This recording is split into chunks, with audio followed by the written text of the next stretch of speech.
he gets invited up to Apollo's office. They're giving him the round of applause. And the Macs, Lee Nybard, they're just like, Dick, what do you want to do next? And my dad, in his very eloquent speech, just said, look, guys, this shit is easy. Let's just do this again.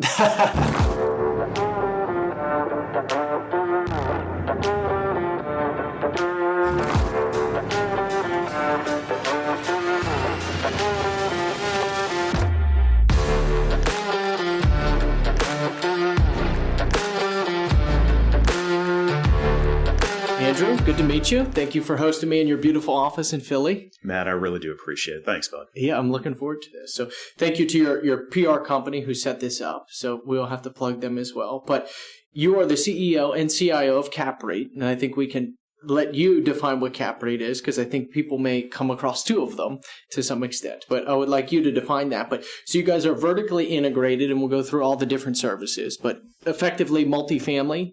Yes, we are strictly a multifamily company, founded in 1993 by my dad, Dick Kadish.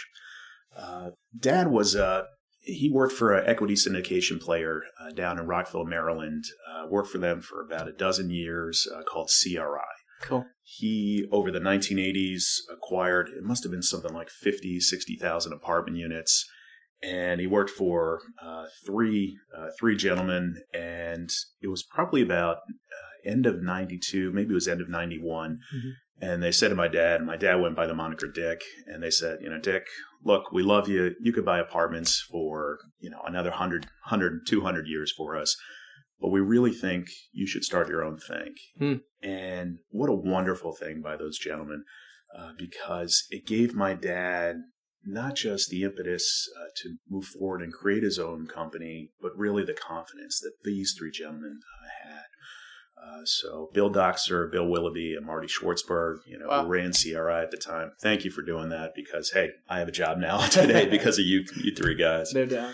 So my dad wanted to start a public company, hence CAPREIT. Sure. Wanted to start a public company exclusively focus on owning and operating multifamily apartment communities in 3 geographic regions. So you have Mid-Atlantic, Southeast, and Northern Midwest. So no Texas, really as far west as the Mississippi River. So Northern Midwest, I'm talking about St. Louis, Kansas City, Minneapolis, really those secondary cities out there. I asked my dad, why not West Coast? Why not make it nationwide? And my dad was truly the old school operator. It's, if there's a problem and I hear about it at 9 a.m., I want to be on a plane and be there by, 12, 1 p.m. He truly believed in boots on the ground was incredibly important, not just to fix that problem, but be able to deliver firsthand knowledge and communication to our trusted partners. And investors as well, too. So, what he wanted to do, like I talked about, start a public REIT, really exclusively focus on those 3 communities, or on those 3 regions, I should say. And he started going out into the public markets. It seemed like there was some demand for something like that.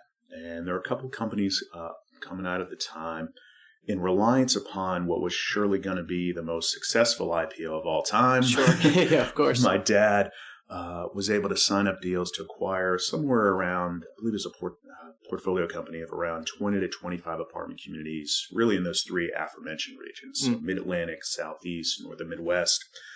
And my dad was taken out by CS First Boston and needed to raise about $250 million in equity. Mm-hmm. Well, he only raised about, I think it was like 160, 175. So Dad always said it was a big failure, but the greatest failure I ever had. Wow. At the time, though, Matt, my dad is scrambling, like, what the hell do I do? I signed up all these contracts, it's my name's on the dotted line. Of course. Started meeting with a couple of the big names at the time. So UDR had just formed. Sam Zell had heard about this. So they were in talks and conversations. When he was approached, and my dad was based in Rockville, Maryland, my dad was approached by the Apollo Group. So this was Bill Mack, his son Richard Mack, Lee Nybard. So true New York City real estate titans. My dad had never worked with those guys before, so didn't really know them that well. And it's kind of, you lock eyes, kind of on that first date where you just fall in love initially. Of course. It was a kind of a just amazing relationship that those guys were able to form. They consummated a transaction where Apollo truly became our godfather. I think from Apollo's standpoint, what the Max and Lee thought is that, look, Dick, you just came out at the wrong time in the marketplace. Sure. We'll hold you for a year. We'll provide you seed funding. Basically, they provided about, I think it was around 65 million bucks. Acquire those apartment communities, about 25 apartment communities. Run your operations for a year, and then you'll just take us out when you go public next year. Okay. So my dad, takes the Apollo cash. They became kind of CAPREIT's godfather, if you will, and starts operating those communities. Now, I should say that he's operating those communities for about 3 months. My dad is a great operator. Had an incredible experience with his prior firm, CRI. What made him a great operator, do you think? I think it's what I was mentioning before is my dad was very old school, constantly traveling to the communities. And I think his superpower, if you will, is that it did not matter if at 9 a.m. he's talking with Bill Mack, at 10 a.m. he's talking with the service tech. My dad had that superpower, that innate ability to relate to anyone. And I'll try not to choke up because that we lost my dad in 2020, and I still miss him. I think about him every day. But he just had this innate ability to connect with everyone. And I think that's what truly made him not just a great leader, but also a wonderful man too, and a wonderful dad. And I'm so lucky and privileged to have somebody like that in my corner. But, getting back to it, it's, my dad starts operating those communities. He sends up the first quarterly distribution check about 3 months later, and it was for about 23% cash on cash. Yeah, crazy. And Bill Mack calls up my dad and says, respectfully, Dick, screw the IPO. You're our baby. Then my dad made a decision, that kind of affects the company to this day. Now, by this time, Matt, everyone knew my dad as CAPREIT, even though we are not a REIT. There was no REIT, yeah. We are just a privately held family company. And my dad's just like, who cares, But now to this day, people ask me like every Tuesday, like, Andrew, what do you think about that new REIT regulation? I'm like, I don't know what the hell you're talking about. So right.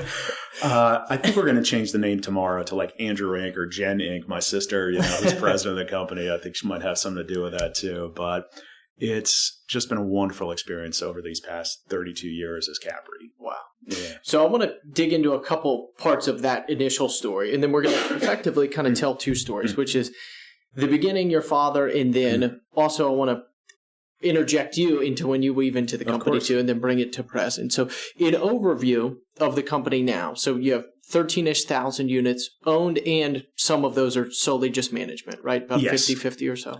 We're about 50-50 in terms of owned and operated. Also, you can kind of do like it's about 51-49, but in terms of the sectors that we truly operate, 50% is market rate, and truly we go after the workforce renter. So everyone from a blue collar up to what we call like a gray collar. So you're talking about not just your firemen, nurses, policemen, but your IT staff and whatnot. And then, so that's 50% of the companies, that market rate workforce housing renter.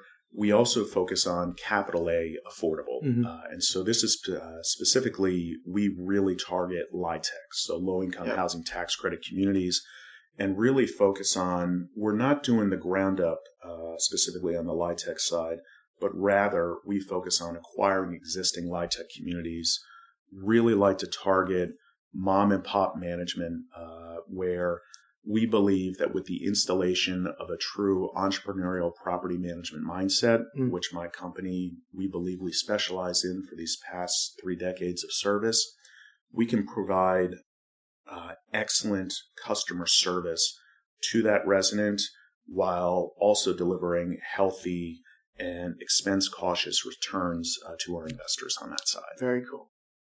And in the last 30 years, somewhere around 6.5 or 6.2 billion in acquisitions and dispositions. Is that the number? That's what it says on the website. All right, cool. And 43,000 units. I mean, that's massive. So to go back, what was his fascination with the REIT structure? Why did...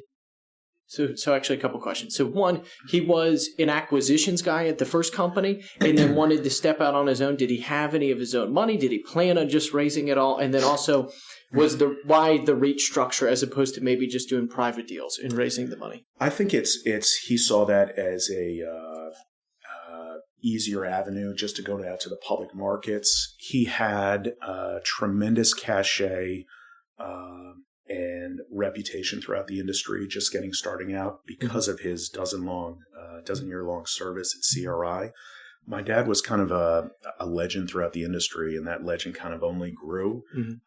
Matt, I love this story. My first National Multifamily Housing Conference, so NMHC, I remember this was January 2006, and I was incredibly nervous. I mean, hell, I barely knew what a cap rate was. Right. But I'm walking with my dad. And it's just, it's dad, who cares? But I'm still nervous, meeting guys, and people are asking me, like, what do I think about cap rates nowadays? I'm like, I don't know. They're nice. I have no idea. Yeah. But my dad knew that I was anxious and just said, look, I'm going to be on this side of the ballroom. I'm going to talk with these specific guys, and you stay on that side, have a drink or something like that, and I'll be there in 5 minutes. Well, I didn't realize what a preeminent figure in the industry my dad was. So he's walking along and he gets stopped like, Dick.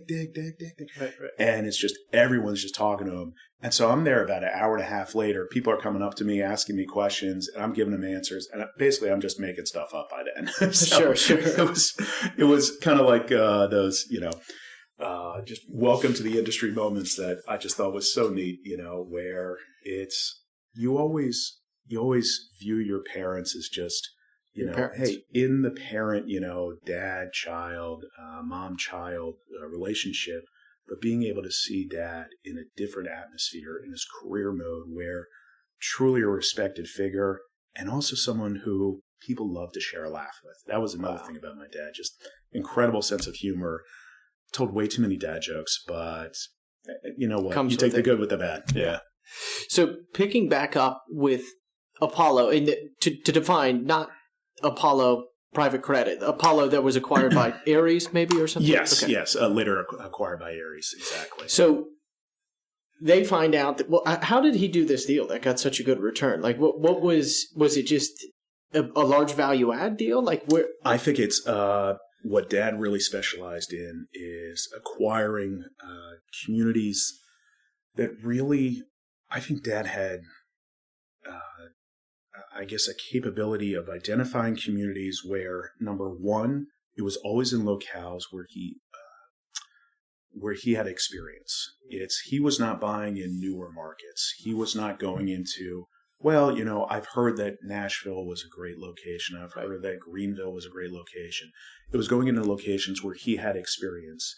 In fact, one thing that was remarkable about my dad, prior to the advent of GPS and whatnot, or Waze, is Dad would receive calls from guys from his company or from other companies and just say, I can't find my way out. I'm stuck in a traffic jam. Dick, can you help me out? And Dick would be able to identify, okay, well, there's a McDonald's on the left-hand side, take a left right here, take I-65 and whatnot. Right. So he had that all in his memory. And it's just because of he was out on the road so much during our childhood that he had expert locations or expert knowledge of these locations. Wow. That's number one. Number two is that he had an innate sense of what makes a community tick. And what I mean by that is that not only could he identify communities that were tired and in need of renovations, but also knowledge of a staff that is a tight staff. And I remember when we went out to Disney World with my older sister Jen, my younger sister Jill, we went out to Disney World. But before we went out to Disney World, we always made a stop. And I put that in quotes, made a stop. Mm-hmm. Now, a stop usually consisted of, we were checking out, a couple communities that we had, or that CAPREIT had in its early days, going, or even with CRI.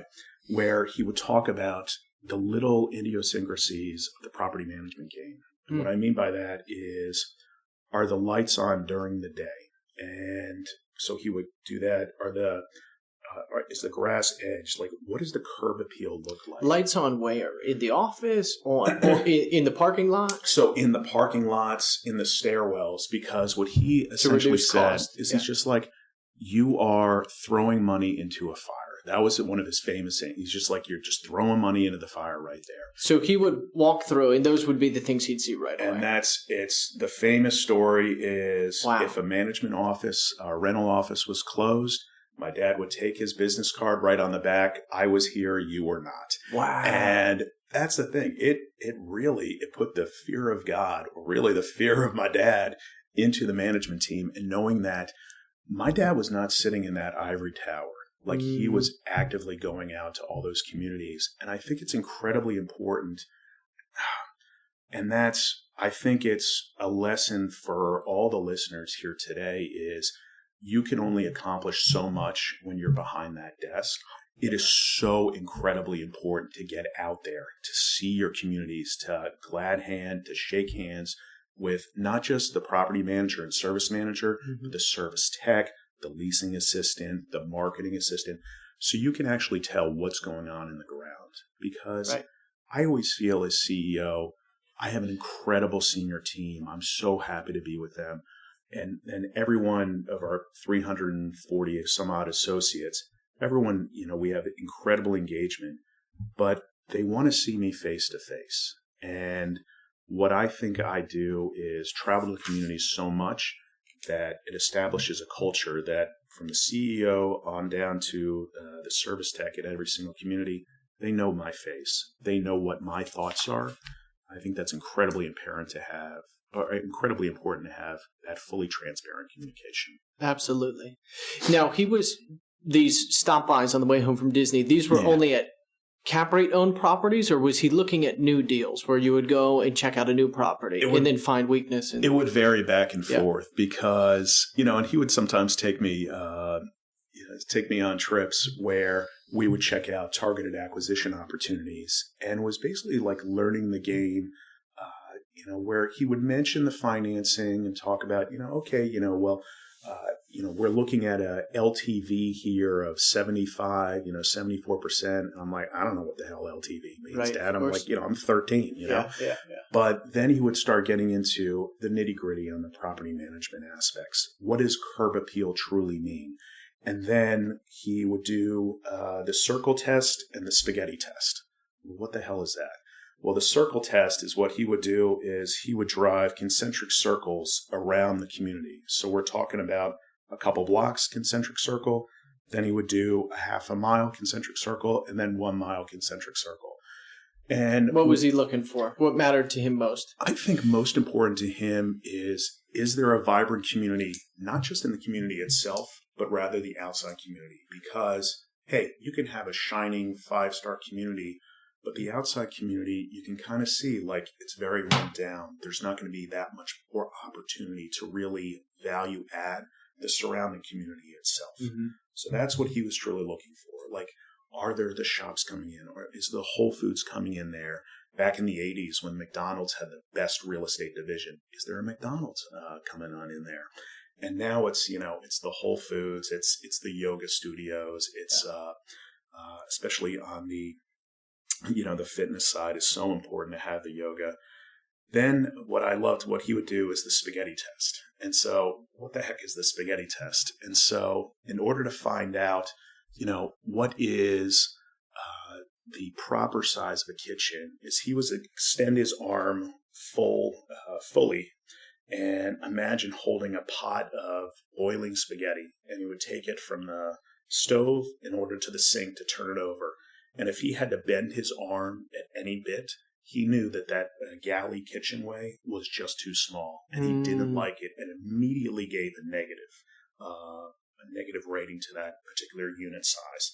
So invariably, I think maybe 1 or 2 communities failed that spaghetti test, and it had just so much positive attributes that he still moved forward and acquired that community.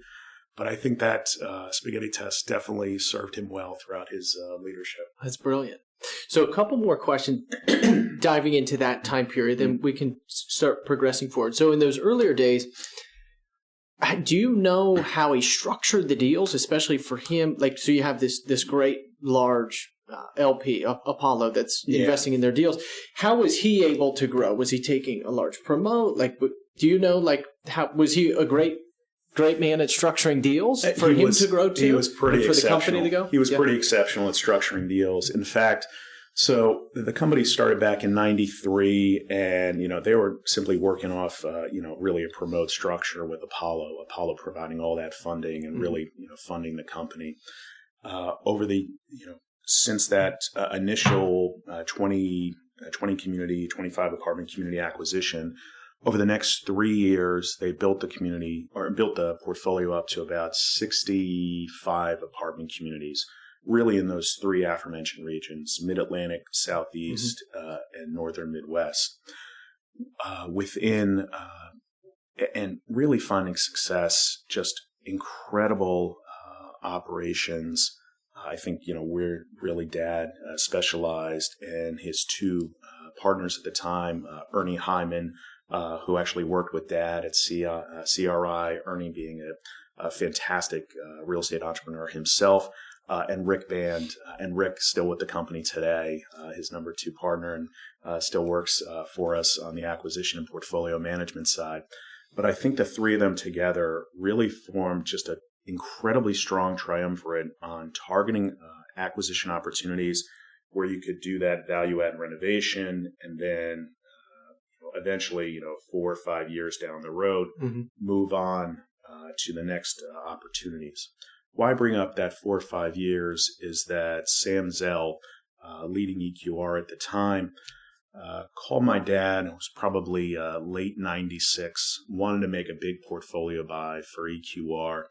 And eventually they were able to consummate a deal, and it was for about $656 million, I think was the pricing. So Apollo, they received their original infusion back, and I think it was somewhere around $150 million that by that time they had put in, and they got another $225 million on top of it.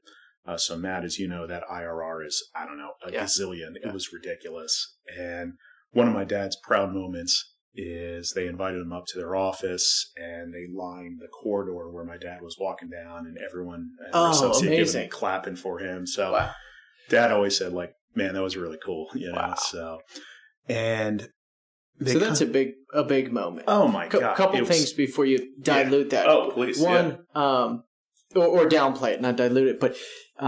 So this is the sale on the website, I think, if you go through the company history. So they sold 45 properties. 45. Or something. I don't know. Yeah. So that Apollo got a substantial return. Did he get a substantial return on the back end of that? Because that's a massive deal. So Dad made, Dad that was quiet with us, around the time. Yeah, but of course. My dad, Ernie, and Rick, they did very well.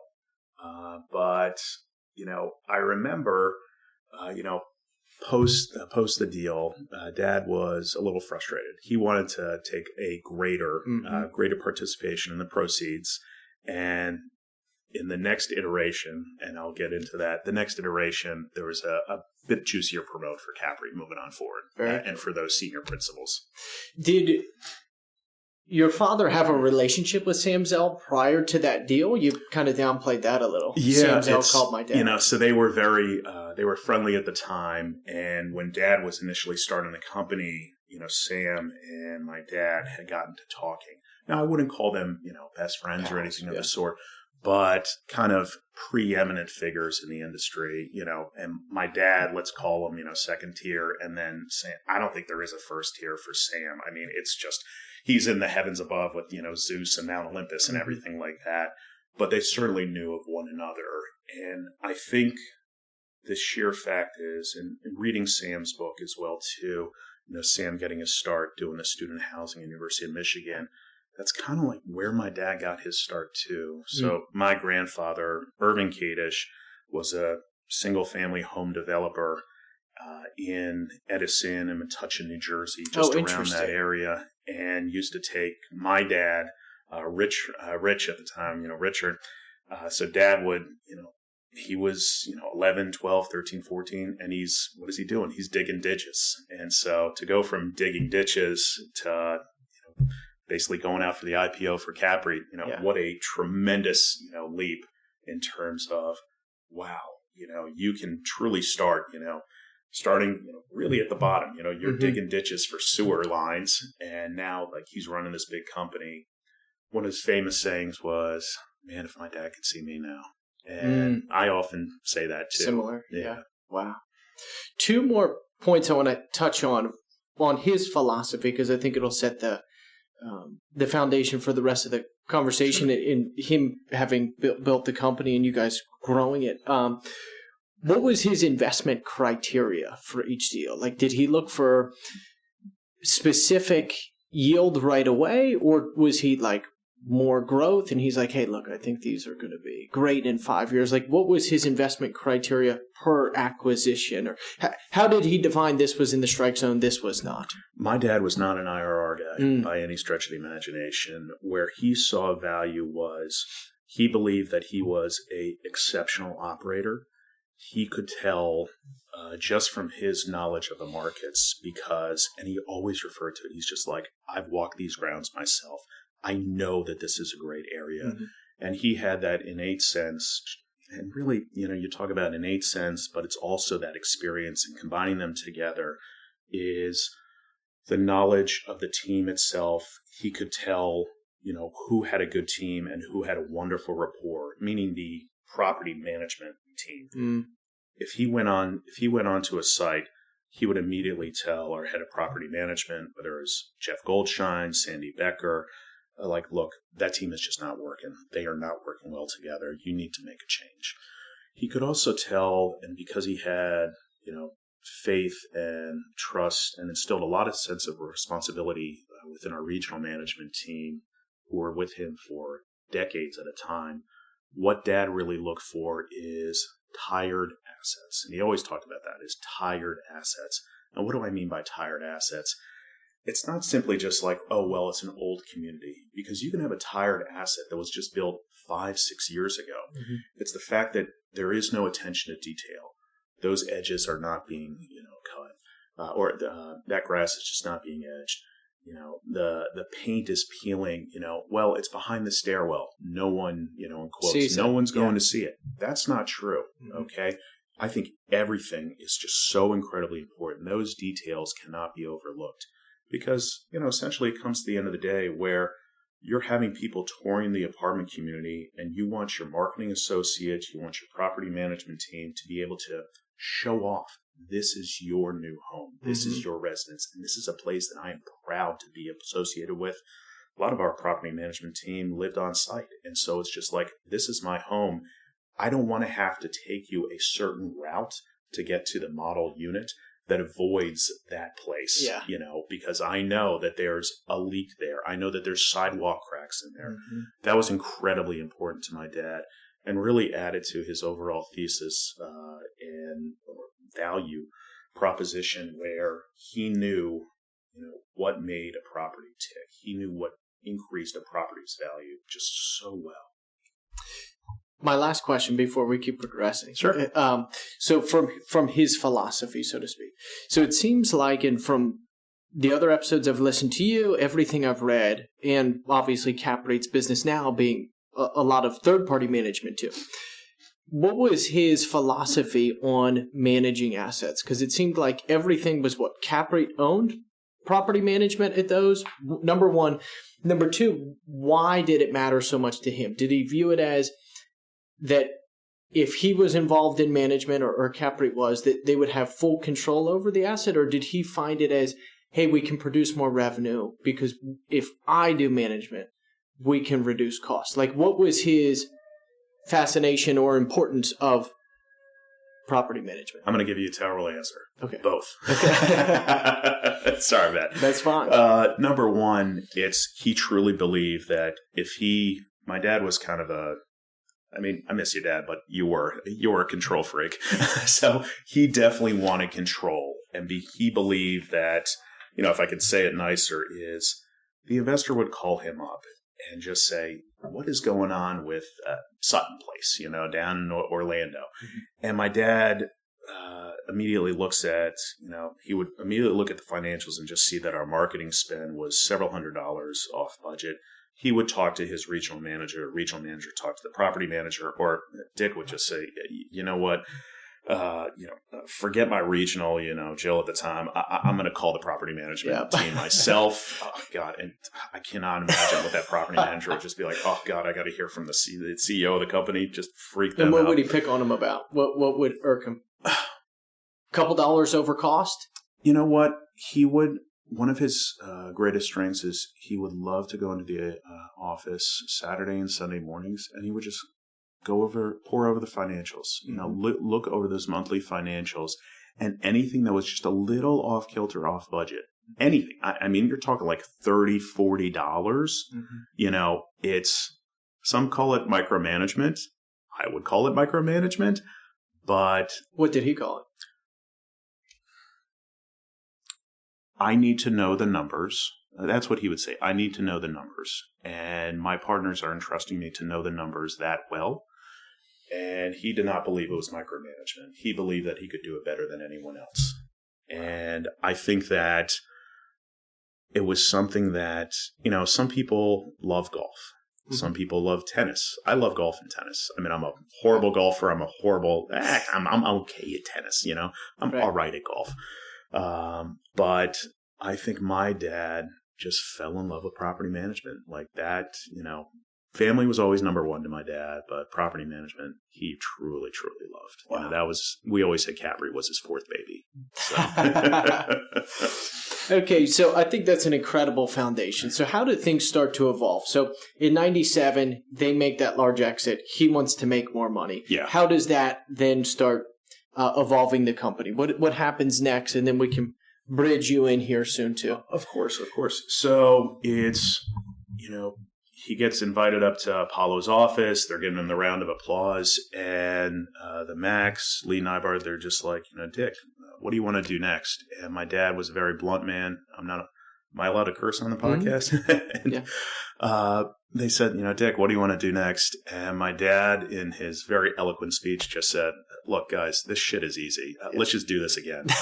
So we always say CAPREIT 1, if you will, was sold in 97, and then CAPREIT 2, and here we are, CAPREIT 2, 27 years later or whatever the hell it is, was started back in early 98.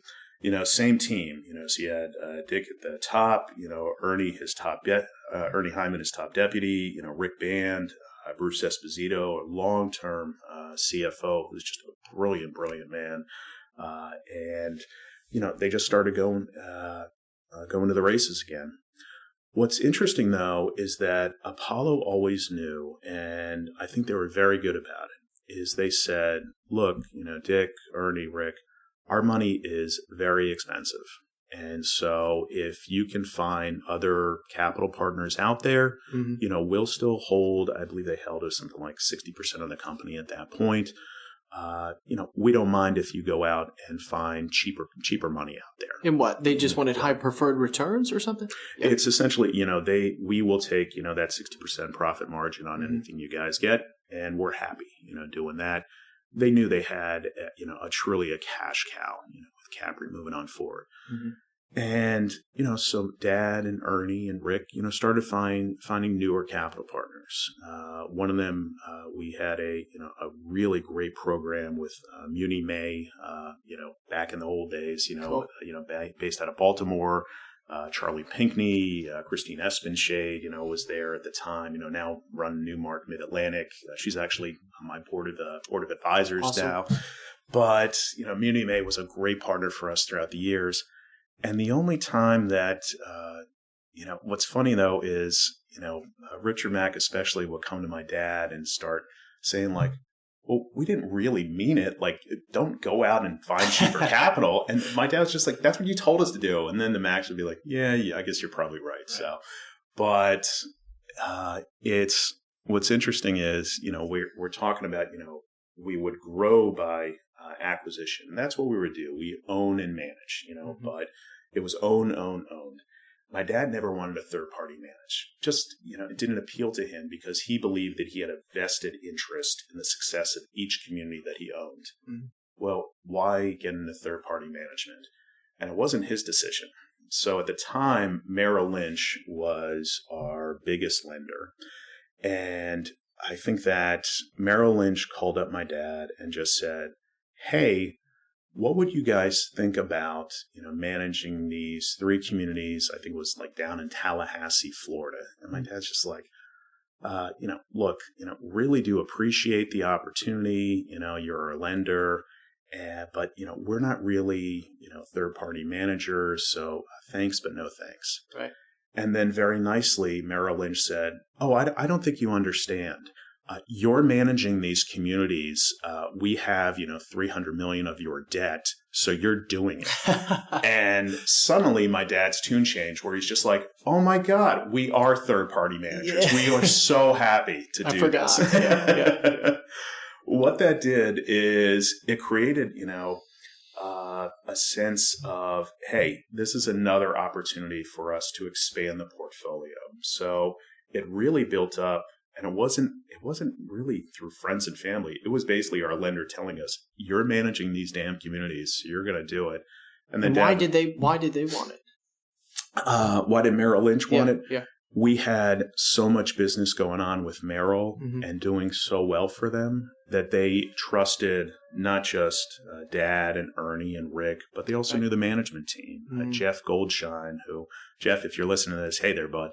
But Jeff, his deputy Sandy Becker, who later took on the management division for us, they were just a superb operating team. And I think that Merrill, knowing that these communities were in quite a bit of distress, needed to have a top flight management team. Got it. And they're just like, look, we know you are not in the third party management business. However, honestly, it doesn't matter to us. We trust you guys. Wow. And that was the big impetus for doing so. What did that change trajectory-wise for the company? Now he's a property manager, third party. Now he's a property manager, but like, okay, well, on Monday, did we create a third-party management division? Nothing of the sort.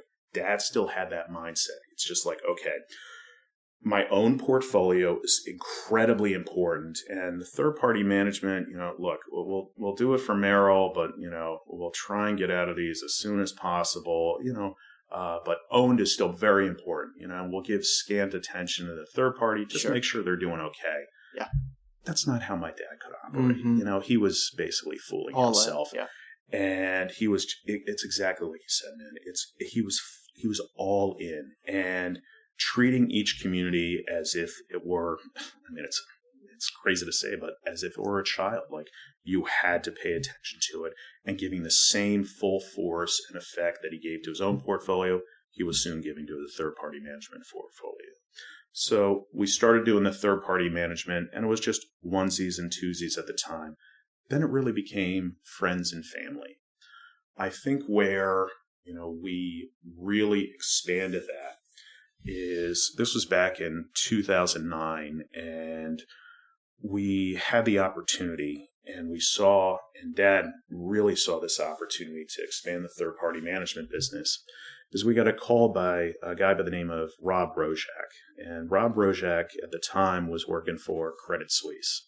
And Credit Suisse had this business called TCAM, or Tax Credit Asset Management Business.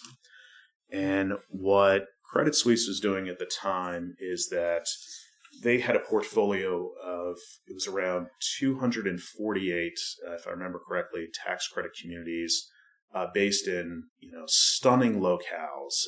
And no offense if you guys live there, but Dothan, Alabama, sure. and Warren, Arkansas, which, Matt, I'm sure you've been to Warren, Arkansas many times. Oh, definitely. Yeah. I have a summer home. Yeah. But these were everything from, 100-unit apartment communities to 10 to 11 unit apartment communities. Oh, wow. Okay. So what Credit Suisse was doing was essentially telling Bank of America, all their LPs, Bank of America and Regions being the primary ones, look, we will take care of you guys. Don't worry. we will asset manage these communities for us, because right now these LIHTC communities, and it's 248 LIHTC communities, I should say, the big worry is that B of A, as well as Regions and all these subsequent banks, they had very big risk, and that is essentially that if they ran afoul of LIHTC regulations, the tax credits would be recaptured. And not just the tax credit being recaptured, there are substantial monetary penalties imposed upon those LPs if those LIHTC violations are breached. Yeah. So Credit Suisse said, look, it was something along the lines of, pay us a $25,000, $50,000 fee and then some annual asset management fee. We'll take care of it for you. So Credit Suisse at the time was just like, this is going to be a huge moneymaker for us. What Credit Suisse didn't do, though, is they didn't have any real estate division. They didn't have the boots on the ground to check out these communities. And so Rob at the time, had the foresight, and just a true brilliant guy. And he's just like, this is going to be a major issue for the bank moving on forward, because basically Credit Suisse is on the line for making sure that these LIHTC credits are not being recaptured. So Rob was connected to us, I believe it was by the Marcus and Millichap, now CBRE Affordable Housing Team out in Seattle. We got connected with Rob, and Rob, speaking with Dick, speaking with Ernie, Rick, myself, is just like, look, I got a huge problem on my hands. I need a guys who can go to these apartment communities, take them out of, breach right now, which I think out of the 248, 100 of these communities had huge red flag events. What Credit Suisse at the time did is, and this is through Rob's leadership, is I believe they created a sinking fund of somewhere in the neighborhood of about $20 million. And they said, look, we know that we're going to face some monetary penalty, but whatever you guys can do from your end, we will essentially fund it, and we'll pay you guys, fees moving on forward. Well, Dad had the foresight, and Dad had the opportunity where he's just like, look, I'm an owner, and the third-party management fees on an 11-unit deal in Warren, Arkansas, and I actually remember the name of the community, Summertree, a 72-unit deal in Dothan, Alabama. That's where the U.S. Army helicopter base is. He's like, look, a 72-unit deal in Dothan, Alabama is going to give me a $25,000 a year management fee. It's tough. At best. It's tough making any scratch on that. But a lot of these deals, you had the LIHTC violations breach. Well, why is that? It's because the GP was a mom and pop management team that either was just completely absent, just vacant, or they were just sitting there and just saying, well, I'm 100% occupied on these 72 units. I haven't raised rents in, 5, 6, 10 years or something like that. And also, I'm not really doing any of the income verification checks. So Dad's just like, okay, well, let's see what I can do. I'm going to come on in, and Summertree was a perfect example. So it's 72 units in Dothan, Alabama. Rather than just collecting that $25,000 third-party management fee, I'm going to go on in there and see if I can take an ownership position. So he would come to the GP and just saying, look, you are in huge violation right now. This is a major liability to you. Rather than you face lawsuits, I will pay you, call it $25,000 for you to get the heck out of here. The GP essentially wrote a letter saying, thank you, I really appreciate it. GP, general partnership position, hands it on over to CAPREIT.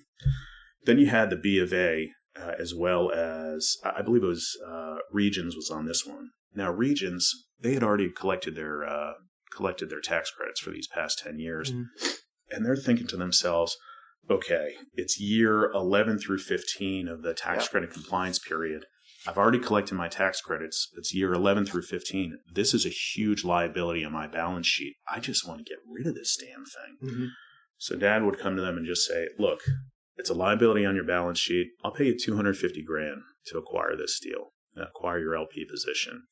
So you're taking that $25,000 from the GP position, your $250,000 from the LP position. Right. Dad now owns a 72-unit apartment community for $275,000. Yeah. Fantastic. That's incredible math. So we start managing it up. We take it out of its, we start actually doing crazy stuff like income verification and taking them taking them out of the breaches. We later sold that deal for about, I think it was like $2.9 million. So you're bringing like a $2.7 million profit for basically just doing good property management. We're able to do that on several other communities within the portfolio. And I think even better than the profit motive, or profit margins, or, just the third-party management fees or the property management fees coming on in, and asset management fees coming from Credit Suisse, is it really gained us an incredible reputation through the industry as, quote unquote, turnaround artists. Mm-hmm. It got Credit Suisse out of a big jam. B of A, Regions, they were in huge worries right there. And I think for, not just the individuals involved, Dad, myself, Ernie, Rick, the whole team at CAPREIT, it really gained CAPREIT, a foothold in the capital A affordable space as players to be watched. Did he go through and work out both sides of the deal on multiple properties like that? He did. We had Summertree was the famous one, down in Dothan, Alabama. Warren, Arkansas was another one that I believe was called Warren Manor at the time. God, how the hell do I remember this? That's funny. I think there was a couple other deals down in the Carolinas, some in Florida, but you definitely had to pick and choose because there were some communities, 8 units in Nowheresville, Missouri, where it's just like, look, sorry, this community honestly should never have been built. There just wasn't that built-in, renter populace. Just didn't work. But I think at the end of the day, it was a wonderful transaction for the company. But like I said before, man, it's just the reputation alone that we gained from that. It was worth its weight in gold. Wow. So this, it looked like, was 2010 through 13-ish? Okay. Yes. So now you are at the company in that time frame too, correct? Mm-hmm. Okay. So to weave you into the story, before you get to CAPREIT, what was the interest in going to law school? And then your sister went as well. Was that a dad requirement if you're going to be in the business, or was that an Andrew interest? Like, no. Why law school? I was never going to work for the company. Okay. So like any good Jewish boy, I watched A Few Good Men, and I'm like, okay, I want to be Tom Cruise with Demi Moore, and have Jack Nicholson screaming at me about on that wall. And I went to Penn, which you can see from my office, and was a history major, matriculated right into law school. So I went to Villanova Law School. I would say it was within the first month or two of law school, I started questioning it. And I'm in contracts class, and it was just so esoteric. I'm just like, am I going to be in control of my own destiny? Am I doing deals? And being able to view what my dad was doing, it did sound interesting to me at the time, but like, Matt, I'm already in here. I'm paid tuition. I'm just like, all right, let's just keep on going. And you didn't enjoy it. I did not enjoy it. And you know what? I'm gonna, because you didn't see the application of it, or I'm going to correct myself on that. Yeah, that's fine. So I think that I was very lucky. I had a wonderful law school class. In fact, I hired my two best friends work with me, and they were now. Wow. So Steve Catarinella, my chief portfolio management officer, met him on the second day of law school orientation. He was only beaten by Chris Pilato, my chief construction officer. I met him on the first day of law school orientation. So two of the greatest friendships that I have and two of the greatest relationships that I enjoy now is because of my law school experience. However, going into law school, I think both Jen and I were influenced by my parents. So my dad was a 3L at Rutgers Law School, and he gave the incoming speech to the 1L class. And in that 1L class, and she was one of 8, was my mom, one of 8 female students. My mom went up to my dad at a party later that night, celebrating the 1Ls coming in, and she said, Rich, that was a great speech that you gave. And that was how they met. And I think, my mom worked at a law firm, was an exceptional attorney, and God, I really drilled it into us too. And I think what they always said is that law school and being a lawyer really gives you a holistic view, meaning that you don't just look at things just, okay, here's a problem, here's a solution, let's go. It's looking at things from many different angles and trying to determine the best possible solution moving on forward. Mm-hmm. And that's, I think, what law school truly gives you is just, there's not just one solution. There can be many different solutions, and it's really up to you, to determine what that best solution is. So law school, it teaches you how to think. Mm-hmm. And you always think, I would always respond like, well, I already do know how to think. Right. But law school, I think, gives you that holistic vision where it's just like, there's many different solutions to the problem. It's up to me to pick the very best one. That I thank my parents for. It's really giving me that push like, hey, law school is a good thing for you. Moving back to my law school career, went through 1L year, clerked for both my first year and second year summer. And then right after, I clerked for a judge in Middlesex County, New Jersey.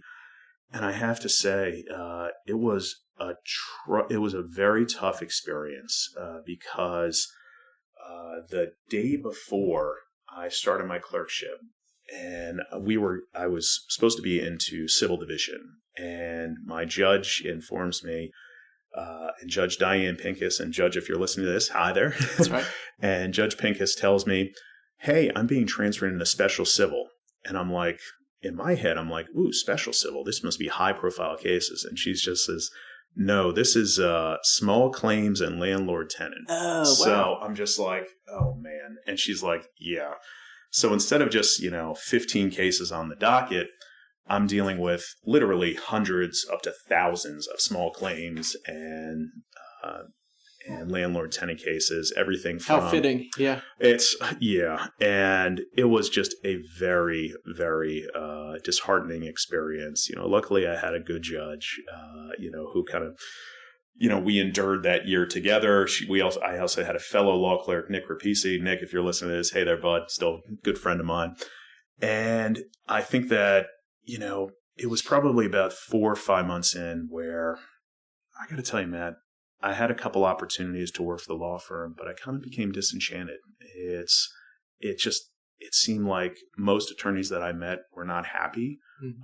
I am you can probably tell from this podcast, I'm a very happy-go-lucky guy. I never shut the hell up. And I wanted to talk. And what my dad did, making deals, being on the phone all the time, it really appealed to me. Mm. And I kind of called my dad one day after another interview, and I was like, Dad, I don't know if you had a spot for me. And my dad, being very, he was very blunt, and he's just like, hey, it's about frickin' time, man. Let's go. So, I started off as a junior acquisition analyst, but really it was learning at his feet. That was my title, but really it was, hey, you need a coffee, you need a Coke, you need me to scrub that pro forma. I was doing everything. And that's, I think really getting that from that ground up level, learning at the steps of, true experts in the industry. And I'll point out, those three, my dad, Ernie Hyman, Rick Ban, learning at those three who are truly experts in the industry really helped me in terms of my growth as a leader eventually. And, in fact, I liked one of the best times that I ever had. We had a really, really tough deal outside Atlanta, Oak Brook Point. I remember this one. And serving as I think I went down there it was probably about 2-3 weeks at a time, serving as a leasing assistant there as well as a service tech. And so I got to experience the property management game, not just from, the ivory tower, if you will, but really serving and seeing like, hey, you have some angry residents coming in and they don't care one iota about what your last name is. Like, oh, you're Andrew Kadish. Well, it's Kadish, but no. And they're like, well, I don't care. My hot water's not working. My air conditioning's not working, and having to respond to that in due time. you can see the incredible amount of pressure and the incredible amount of reliance that we have upon our property management teams. Wow. So how did you start to grow through the company? And then let's talk about the deals in between and maybe how investment philosophy changed. I mean, there's a lot different now. You have a build-to-rent deal, you have development deals, which didn't seem like was necessarily in the picture early on. No. So how do we bridge that gap and then into you as CEO and then CIO as well? Sure. 2005 to 2010, I would call that, my learning curve. Really it's, coming from my law school background, I could read over the contracts, I understood, most of that. But, it's going from, going into what it truly means from a practical nature rather than just, hey, looking at a law school, textbook or something like that. What does it mean in practice? Like, what does that truly mean? So what, Dad and Ernie and Rick, and what I really thank them for and I'm grateful for is they had me on every single phone call, whether I would participate or not. It was making sure that I was listening. And I think so much of that is incredibly important, is to be on that phone call. Hamilton always says, to be in the room where it happens. Yeah. That really is applicable to the business world. And that's for all, the young guys, coming on in there.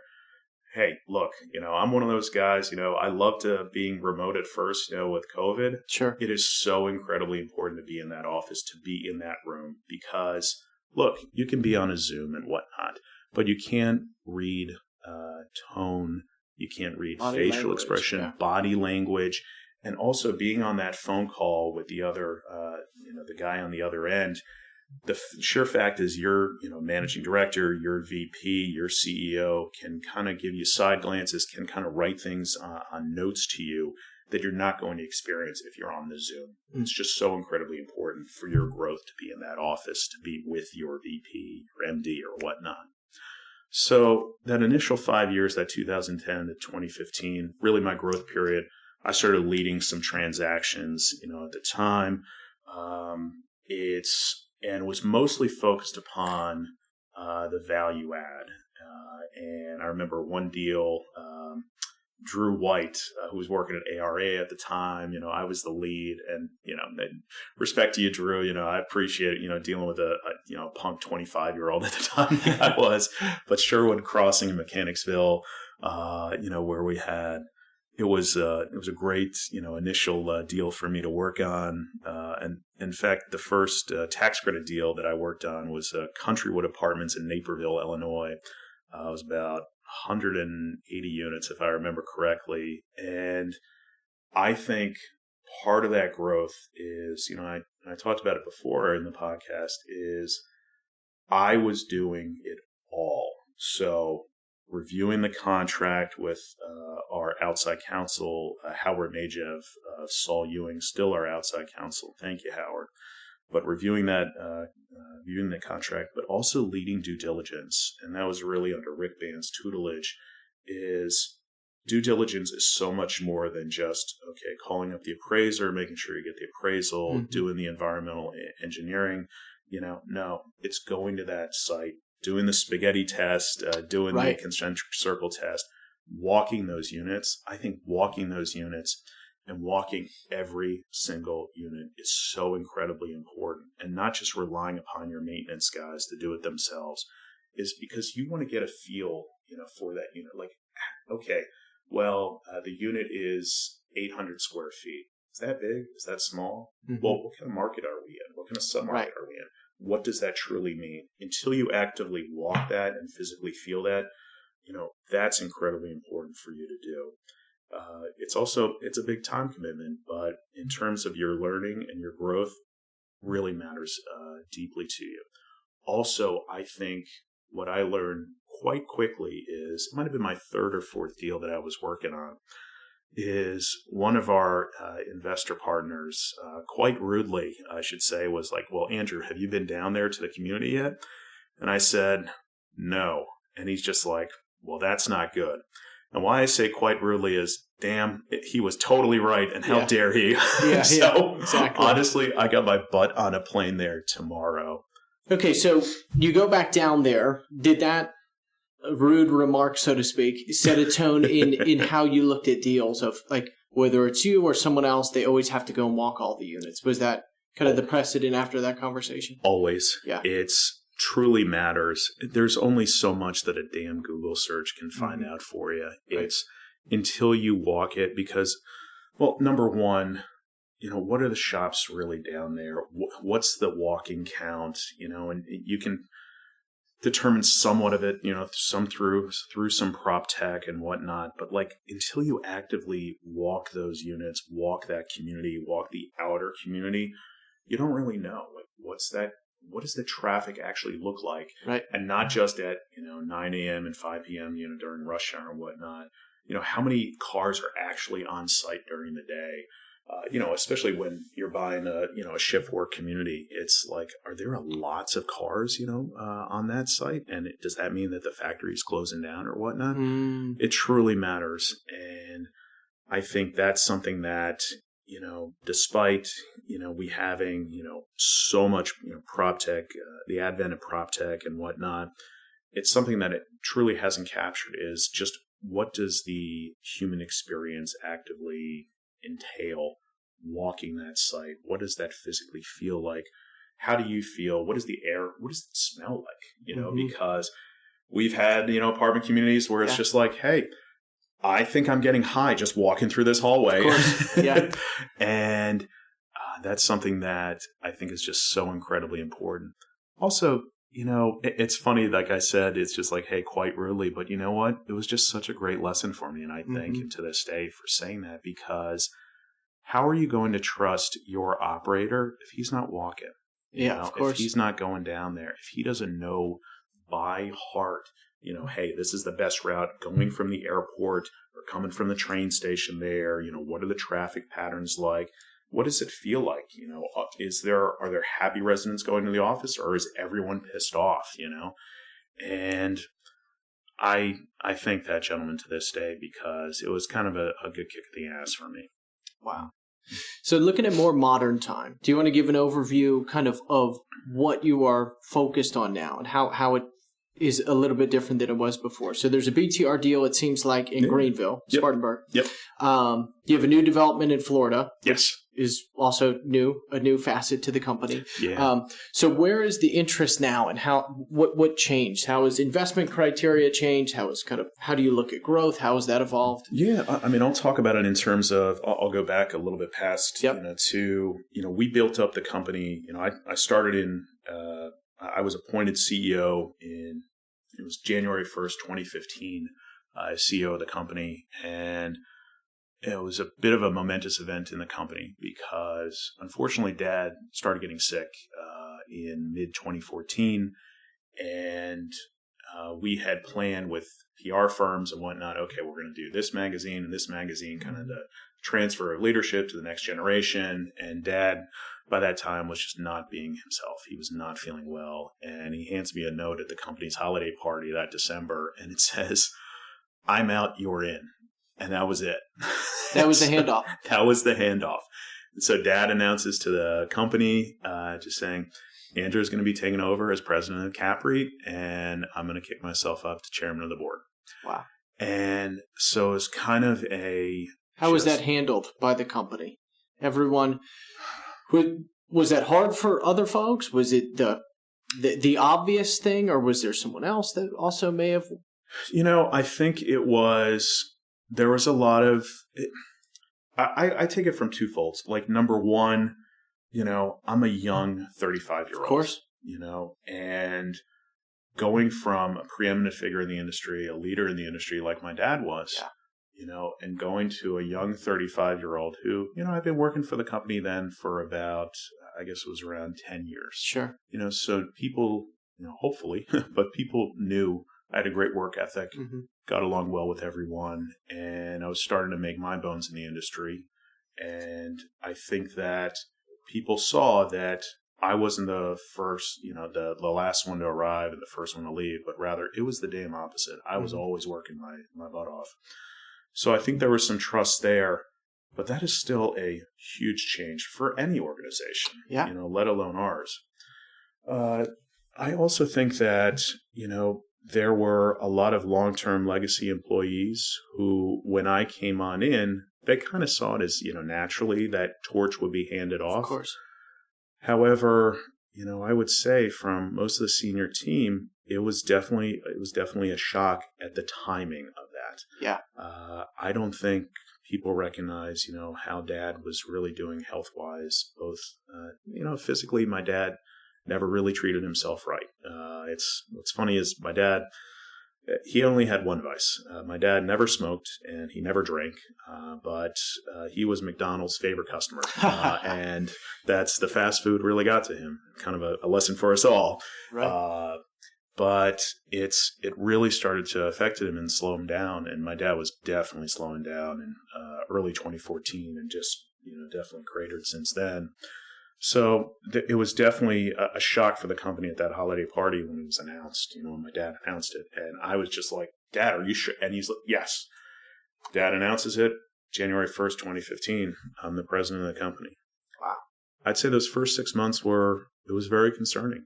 We had to assure our partners that, hey, Andrew's been with us for 10 years. Yes, he's a young 35-year-old, and I had just turned 35 October 1st. Wow. But he is a go-getter. He's strong in his own individual capacities, but he also had a great team of legacy employees who had been with the company since its 1993, 94 inception, really. And I'm talking about, Ernie Hyman, Rick Bann, Bruce Esposito, Jeff Goldshine, Sandy Becker. It's the same team, and Dad is still there, watching things from up above, Sure. So to speak. So it was a tough transition, but one that we were able to get through eventually, through the years. And really, I had to prove my bones and prove my mettle. So we continued to grow the company throughout that time. It's really focusing on those two main sectors, that really the value add market rate workforce housing, and then really starting to bulk up our capital A affordable, really those LIHTC portfolio. We built the company up to, it was somewhere around like 18, maybe 19, approximately 19,000 units. Wow. And I remember it was around March 5th, and we had just signed a lease in October 2019 for the office we're sitting here now in Center City, Philly. And my chief portfolio management officer, and he was senior VP of acquisitions at the time, Steve Caternella, and Cat, we all call him Cat. And Cat comes on in and he's like, Andrew, have you heard about this COVID thing going on in China? And Steve's such a huge warrior. I'm like, this Cat, just shut up. Dude, I'm closing a deal right now. I don't have time for this. And it was like 4 days later and the whole world turns to hell. And it was initially like those first, for us, it was like the first 2-3 months. If you walk outside, are you going to burst into flames? No doubt. No one knew what the hell was going on. It was Yeah. crazy. Mm-hmm. And are people going to pay rent again? I assume we have to pay property taxes, insurance. I guess we got to pay. It was. What about debt? We got to keep on paying. But how are we going to pay the debt if no one pays their rent? And I think with all the rent strike movement, it's just it was massive internal turmoil for our company, but really the multifamily industry in general. It was very nerve-wracking, just anxiety-ridden. That first 3 months, we held senior staff really every single day from it was around 9 a.m. to 10:30, and just going over okay, what are we doing? How are we going to operate? Do we shut down the clubhouse? Do we shut down the fitness center? And then it also became state dependent. We had communities in Florida. Well, Florida was going to be different than Maryland. Maryland was going to be different than Missouri, Minneapolis. At the time, we were probably about 18, 19 states. Wow. And really having to follow not just federal guidelines, state guidelines, local municipality, county. It was a lot to take on. And I think that, through all of us working collectively, and I give a lot of credit to my sister, Jen, Jen, now president of the company. At the time, she was chief administrative officer, but she has an exceptional legal mind. And we really relied upon her and our general counsel at the time, Bruce Burstein, to kind of help us navigate all these particular idiosyncrasies of all these different locales. And Jen especially just did such a wonderful job leading us through that malaise. Wow. What it came down to it is, we really, the multifamily industry, the values just started skyrocketing because most people, did pay their rent. Mm-hmm. They it was almost like, everyone collectively just said like, hey, we're going to do the right thing. We're going to pay our rent. And, multifamily value, as we all know on this podcast, skyrocketed. And I started getting phone calls, from our institutional capital partners, just saying like, Andrew, look, we love you. We love the company. You're incredibly good looking. I'm like, I know this. Thank you. Yeah. But look, we're beating pro forma by like 15%. We're beating pro forma by like 20%. We never kind of imagined this exit cap. This is crazy. We have to take ships off the table. This is nuts. So we sold out of, several thousand units. And, it's a good time to do it. We timed it right. I'm never going to actually say thanks, COVID, but thank you to that time.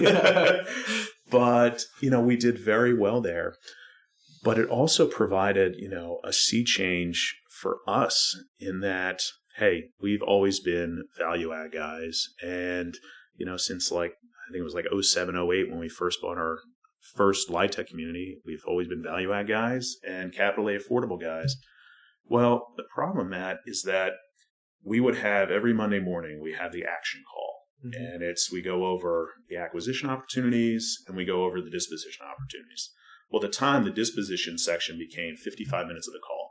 And then it would become the acquisition part of the call. And it was 4 minutes. And it was just like crickets. Nothing was going on because values were just skyrocketing so high. And it's just like, Andrew, there's nothing to buy. This is just nuts. It doesn't make sense.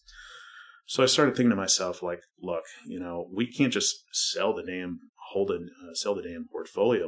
We are a deal shop. I'm a deal junkie. I want to buy and buy and buy because I believe we are a great operator and I see opportunities.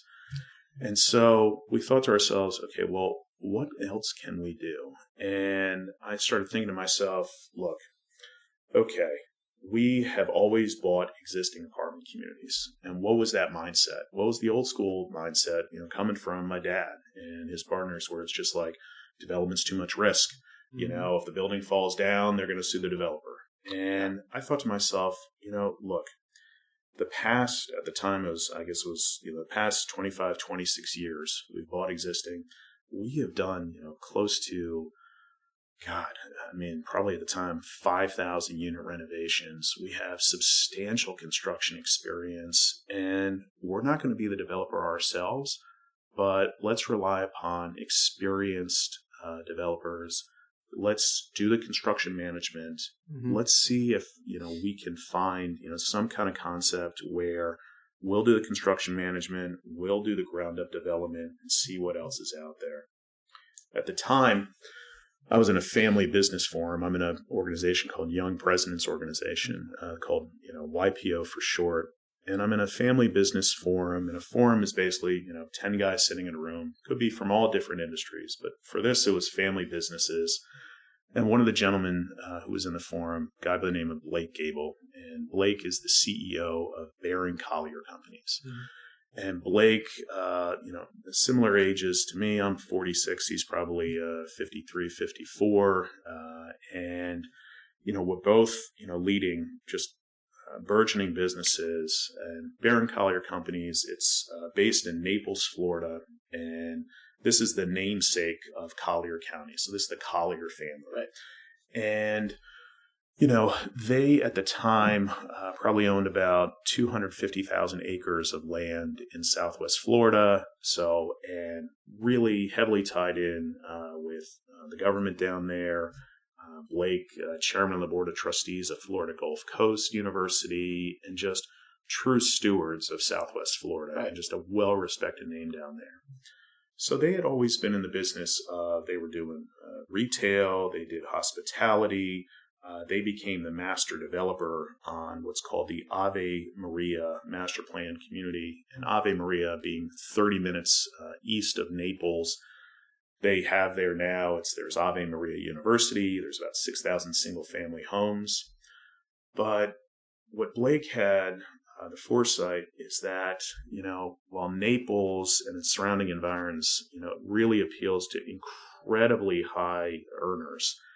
And, so you have millions, tens of millions of dollars homes down there. But, the apartment business, they had always wanted to get into, and they believe that workforce renter, all the way up to white collar renters, where it's not being served well. Mm. Now, they have amazing experience when it comes to, they have the land itself, but getting it entitled, getting the proper permits, working with local government. But they did not have the construction management experience that we have, and they didn't have the property management experience that we have. So we formed a JV with Barron Collier Companies, and Blake, it was really innocent. He's just like, we've been in the same damn forum for like 2 years. Why don't we do business together? And I'm like, yeah, shit, that's a great idea. Let's go. Yeah. Partnership was formed that way. I mean, just an innocent talk. And I think we have been working for the past 4 years on our initial ground-up community. We just had the groundbreaking just 2 days ago. So this December 8th, December 9th, whatever the heck it was. And it's a 120-unit apartment community in Bonita Springs. So it's a public-private partnership, so Triple P, with the city of Bonita Springs, Florida. And I think what Bonita Springs doesn't have is something like what we are adding. It's just a beautiful, Class A apartment community right there. It's about 120 units with about 19,000 square feet of commercial space. BCC, or Barron Collier Companies, BCC for short, will be managing all that retail. CAPREIT's going to be managing the construction, bringing in, excellent architect, excellent construction, excellent developer, I should say. And I think for us, it's getting that property management, and this will be just the start of a burgeoning development pipeline for us. Right down the pike, we have a 300-unit apartment community in Ave Maria, because what Ave Maria has is, while they, big names, Pulte, Lennar, on the single-family home side, and they're selling, I think the word from BCC's chief investment officer, Brian Gogan, was like, they're selling something like, 550 homes this year, but they have no apartment communities. Oh, wow. And it's like, they see the need. They're like, we need some apartment communities down here to really build that up. We're going to be building their first apartment community. So it's going to be 300 units there. And then right after that, we have a 297 unit, kind of mid-rise. It's about 8 stories, I believe, called Creekside, right in the heart of Naples. After that, what we believe is, we don't want to get over our skis, so to speak. Mm-hmm. It's, we have a lot going on right now just with those 3, but we think we can do something like 1 to 2 a year and really build up that presence in Southwest Florida. So that's the third sector that we're involved in. And those are all BCC developments. Those are all BCC part of that JV with CAPREIT. Then on the build to rent side, so where we were really interested in doing it is, we had seen, coming from, just the brilliant guys, whether it's like American Landmark or whether it's, Palladium, and just seeing the success they had, Redwood, being a perfect example of that. I mean, they have just been killing it. Mm-hmm. Is, okay, where can we target in locales where, it's something like, we have always focused on the secondary, sometimes tertiary, but often the secondary markets. So you're never going to see CAPREIT in New York, LA, Vegas, mm-hmm. Miami. It's not us. It's not who we are. We like to vacation in LA and Miami, but it's just, we're never going to build, we're never going to operate. Right.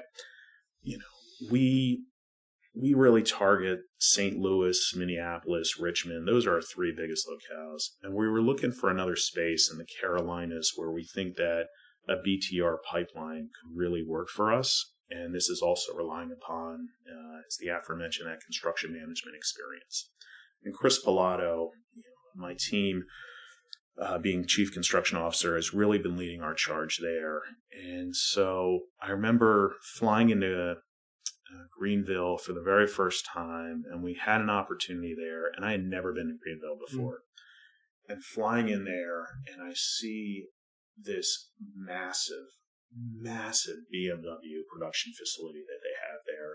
And you can read about it online, but once again, it comes back to like, until you are actually there and walking it, oh my God, it's just incredible.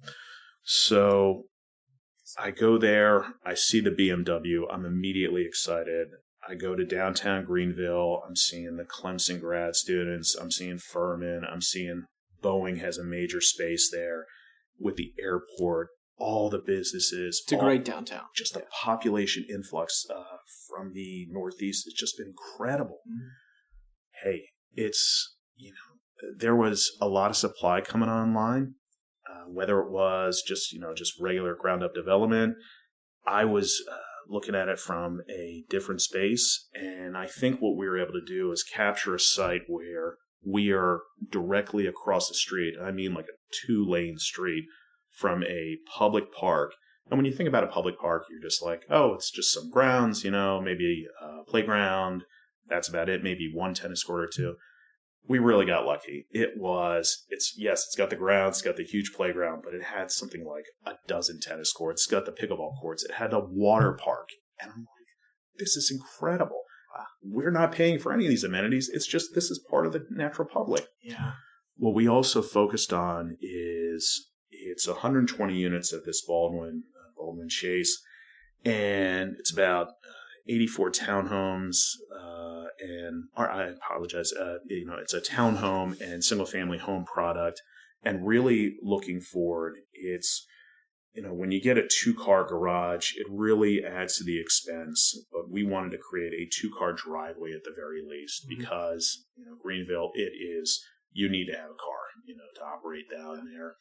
And so really building a nice product that we think we can emulate, consistently.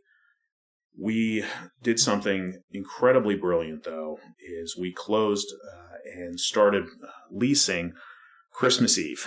And what I would encourage all of your listeners to do is to never do what the hell we did. Start pre-leasing on Christmas Eve. It's the worst possible time except for Christmas Day. So never do that. Hilarious. So now we are back up to, we are now up to 95% lease there. We are looking for new opportunities. And we actually just found one, just signed. It's Hart Towns, about 157 units in Spartanburg. And it's 157 units. And so long as, knock on wood, the 157 units go well, we have another option to acquire another 95 units as well, too. So really making it of institutional size. What's the end game for us? I think for us, we would love to build a portfolio of about 2,000 to 3,000 units on the BTR side. We think we do it very well. Savis Karras, who's my chief operating officer, really runs our property management company. He was saying it the other day to one of our investors, managing BTR is incredibly different than just the intense property management focus. Really, it's just become centralized property management. It is remote property management. Right. We are providing, and it is an art. It is a skill. It is not something just, we're 95% leased and we're out. No, it is constantly not bombarding, but rather you are their first call. And so we have in office a team, if you will, that is ready to go on site if there is major issues. But also the renter itself is armed with how-to videos, how to change the filter on your HVAC. If you have a leak, this is your first call, and really providing them that information, because we notice with the BTR renter populace, they don't want to have to make that call to management. They'd rather just fix the damn thing themselves. Of course. It's almost a much different renter. Different renter. It's almost like they are the homeliner themselves. There's a lot more ownership, right? Yeah, exactly, man.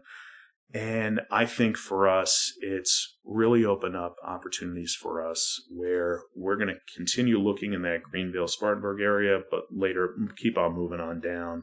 Savannah is another place that we're going to be checking out too. Just development or acquire other existing BTR? I think for us, the development, really believe in our product, especially on the townhome side. It's incredibly nice product.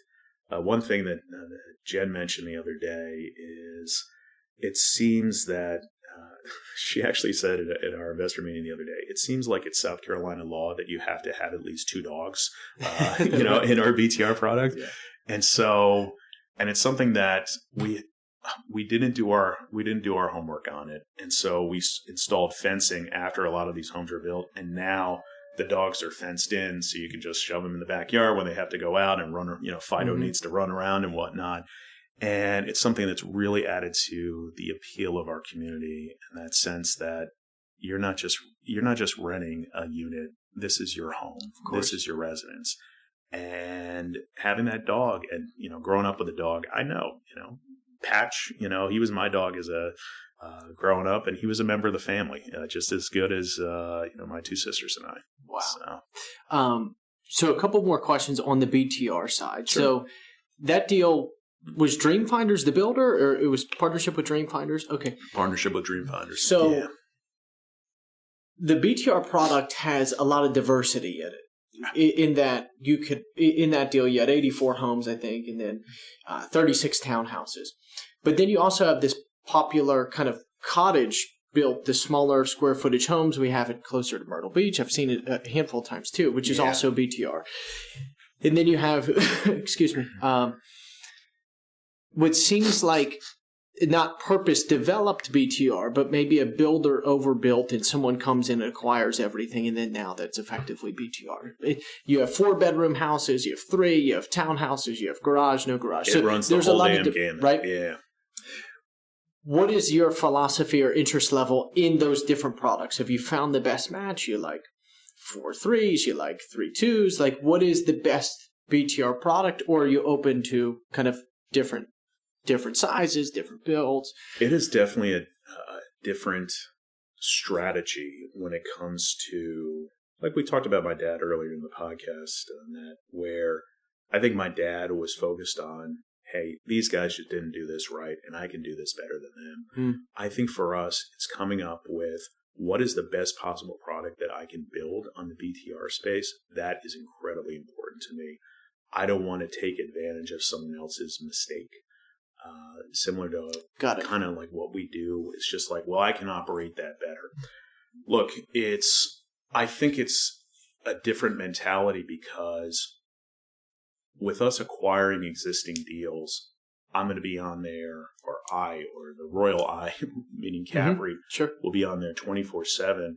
With BTR, it is a completely different ballgame. Once the lease up is complete, our leasing trailer, leasing office, it's off site, and you do not see a CAPREIT, physical presence. Of course, we're going down there for asset management and whatnot, but I think it's very important to me that we develop a product, and we are developing a product that is hungered for by the renter populaces. That it's something that we can be proud of, and it becomes kind of a CAPREIT flagship, if you will, a CAPREIT brand. That's so incredibly important to me on the BTR side. In lightly wrapping up, 2 kind of market-centric questions and then a couple closing questions. So we chatted about it before we started a little bit, but what do you make of this current market right now? Obviously, acquisition can be a little tough. Do you think there's going to be opportunity? A couple of years ago, a lot of people were focused on debt maturities, and maybe that would lead to distress, and then maybe that didn't happen as much. But what is the state of the market for market rent apartments, do you think, right now for your firm? And then 2, what about putting equity together on deal? What is the state of like the LP equity market? Do you think that's challenging in any way? I think it's, for most operators out there, I think collecting equity right now is a very difficult process. I think over the past, it's probably been, since the start of 2025, And NMHC was a perfect example. We met with many brokers at NMHC 2025 where, hey, I don't have any product that I'm putting on the market right now. Mm-hmm. And these are guys that were typically putting out teasers for a dozen communities because NMHC was what everyone was waiting for. I think what you've seen, throughout this past year is a lot of skittishness, and it's coming from not just institutional capital partners, but funds, the golf course guys, if you will.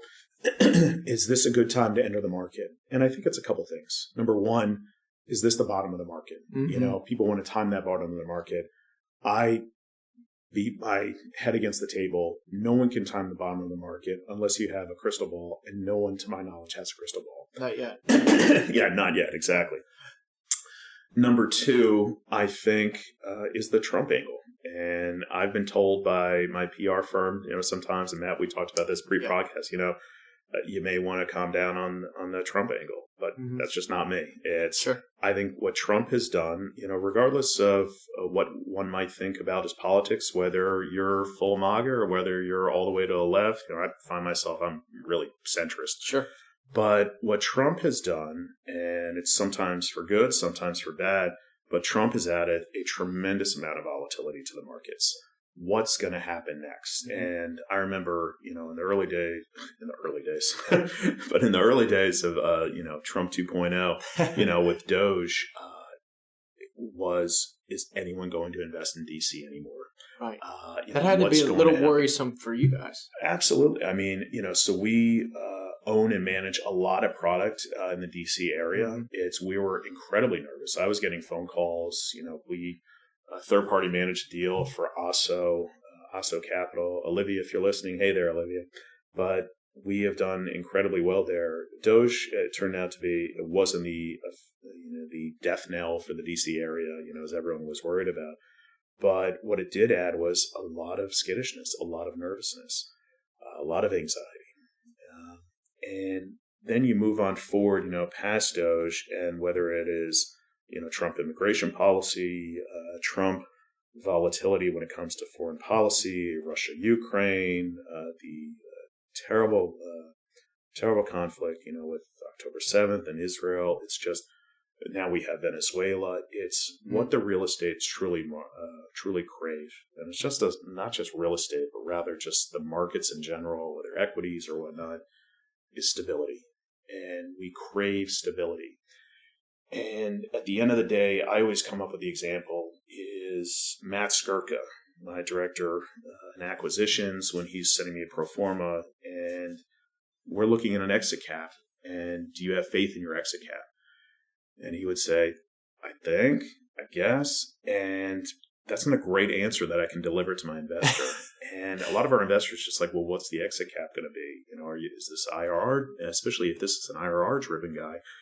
And I'm guessing it's going to be a 5.5 cap. Maybe it's a 6 cap. Mm-hmm. Well, I'm not sure. And especially when you have this push and pull and this tug of war going on between Trump and Powell right now, reduce the rates to zero and whatnot. And, Powell holding firm, although it's, we just had a 25 bip cut. And I think it's become incredibly difficult for anyone to have full faith and confidence in their numbers out there. Mm-hmm. So you have to rely upon, it's become a much more operations driven game where if you're going to invest in real estate, you can rely upon, or you should not put your money with an operator that has little to no experience operating. It's not like the days of, several years ago where, look, I'm getting debt at, 2.5%, and I can rely upon rent bumps of, $200 plus on every unit just because, I'm riding the Southeast, wave of migration. It's just not going to happen again. Mm-hmm. What you need to rely upon is that cost-conscious operator, and I think that's something that CAPREIT is just exceptional on, is watching every penny. Because it's in the DNA. It's in the DNA. This is my dad over and over again. But look, insurance costs have moderated. Property taxes, though, they could be shooting up anywhere. We're just not sure. Yeah. And God forbid another hurricane hits the coast or whatnot, insurance could be right back up there. California, we're not out there, but there's another wildfire. There's another Texas freeze. So insurance, it's kind of a waiting game, so to speak, because there's just going to be something coming up in the next year or two, God forbid, but it's going to be coming. So where does that leave the operator? That operator has to focus on the stuff that you can take care of. So it is, your labor costs are going to continue to creep up. It's just the nature of the game. But it's the marketing costs, the admin costs. Those are the things that we really tend to focus upon. And if you are investing in the multifamily game, you need to question your operator on, why is this admin expense? Is that truly justified? Do you really need to have that many resident functions? Is it really guaranteeing you another percentage point in occupancy? Or is it not? Is it something that you can strike, or potentially, rather than having DJ Khaled coming to your party or something like that, just having the local guy come on it? Interesting. Yeah. So last three questions. I do these same ones every episode. So what are you focused on now as a company in this modern time? And maybe where do you spend most of your time day to day?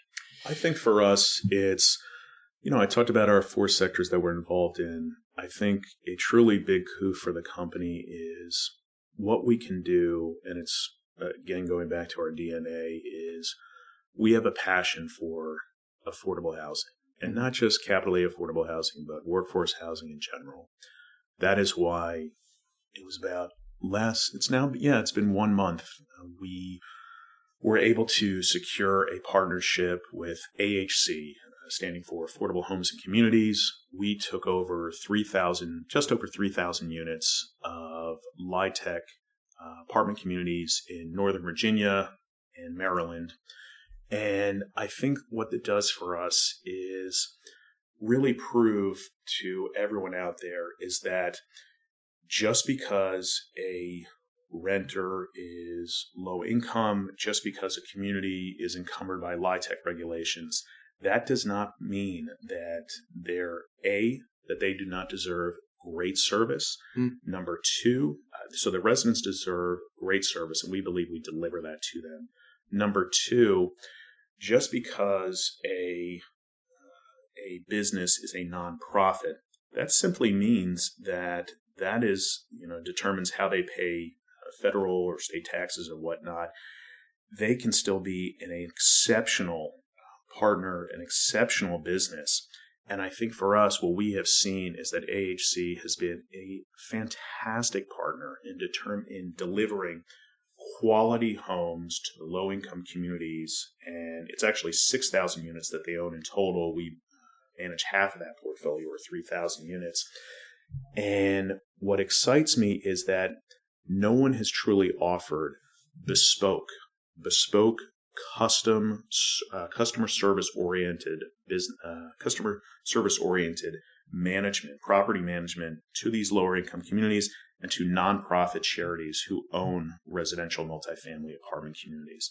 We think that there is a definite avenue, a definite line of business for us, where not only can we do well, meaning financially, but also do good, serving our greater renter populace.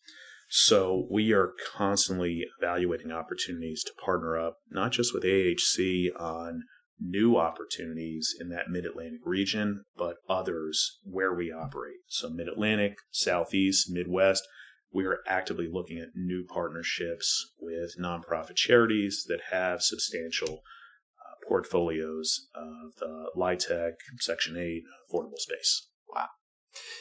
Where do you see the future of the company in the context of, has there been, you guys have new development, management, LIHTC, market rent. Is there any asset class, is obviously all being multi, but is there any other asset class? Is there any other service that the business doesn't have? Is there any market that you haven't been in? So is there anything new that CAPREIT hasn't done that you would like to do at some point? So in terms of regions, I'll go back to what my dad always said is, I know these locales. We have exceptional experience in Mid-Atlantic, Southeast, Northern Midwest. I'm not going to join the masses and go into Texas. Sure. I know that everyone's talking about Dallas, and I love Dallas. Well, I hate the Cowboys. Let me just say that. Sorry, Cowboys fans. But I grew up a Redskins guy. I'm a Commanders guy, whatever it is now, whatever the hell our name is this week. But so many people going into Dallas, it's just become a crowded space. I would rather know the locales in and out. I've been in St. Louis now, 400 million times, it seems. Minneapolis a billion times, Richmond a million times. We know these spaces like the back of our hands. And so I want to capitalize and really specialize in these locales because it comes back down to that communication with my investor. I know these locales. My team knows these locales. We walk and live in these locales, and we can deliver the best product for you guys there, whether it be on the property management side, the build side, no matter what. Where I see new opportunities is we just bought our first student housing community. That's right. And this is off of Florida, right? Yep. This is, again, our partner, BCC. Blake Gable, CEO of BCC. He was the chairman of the board of trustees at Florida Gulf Coast and gave me a call and said, Andrew, we're going to buy this student housing community. What's your student housing experience? And I said, Blake, we have tons of student housing experience. And he's like, really? I thought you guys didn't do student housing. I'm like, oh, no, not CAPREIT. Well, I was a student, at college, and I think Rick was a student at college. Seriously, we bought our first student housing deal. It's called Eagle Walk down there by Florida Gulf Coast, doing very well down there.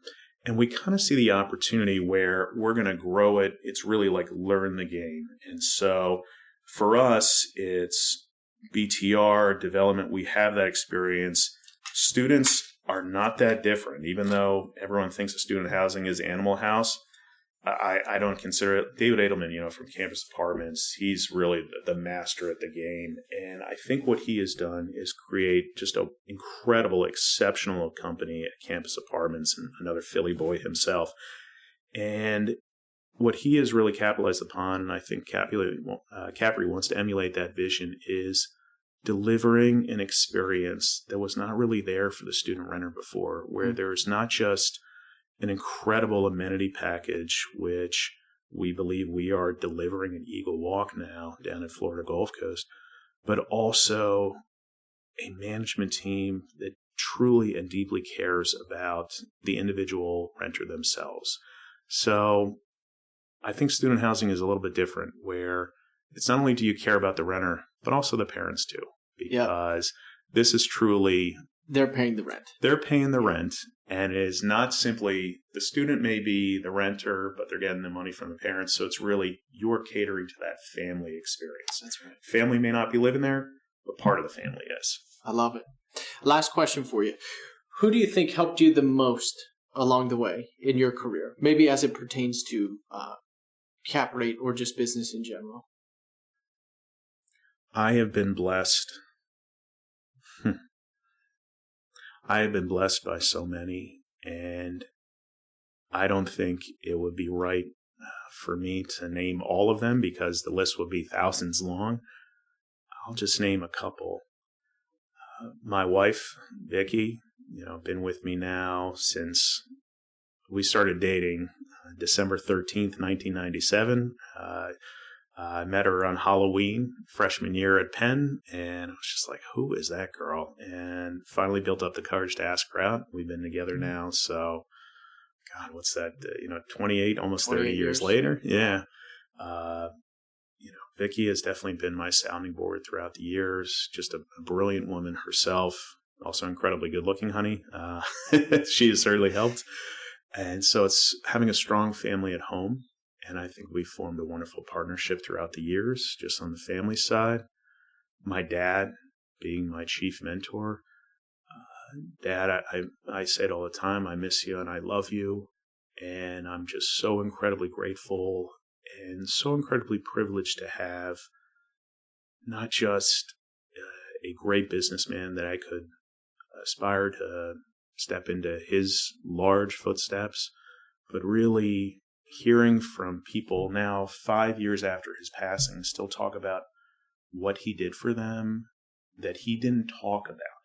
He was a very charitable man, but and it's kind of was the kind that he did. He didn't really advertise, and he didn't really seek the PR. It didn't have to be in the Wall Street Journal. It's kind of like how I am. I make fun of myself all the time in LinkedIn. That's my authentic self. I'm very self-deprecating.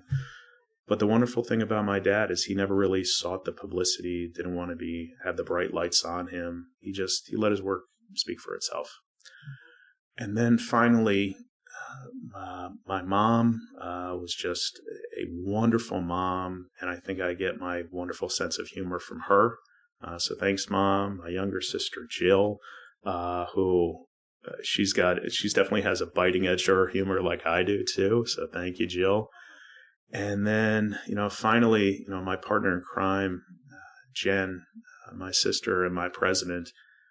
Jen, I think, I'm truly the public face of CAPREIT. I'm always out there traveling, but I wouldn't be able to do that unless Jen was really stoking the fires at home, really motivating the team, really making sure the trains are running on time. And I think Jen and I have created a wonderful partnership where, do we get into disagreements from time to time? Well, hell yeah. We're brother and sis, Right. It tends to happen. You have family squabbles. But I think at the end of the day, our dad always instilled in us that family is just so much more important. And we are just so proud to carry on his legacy and really lead a great company. And that's probably it. Thank you. I think that's a good place to wrap. Andrew, you and your family have built an exceptional company. Thank you I think we've told a pretty thorough story of it today. So thanks for coming on the show. Thank you so much. I do appreciate it.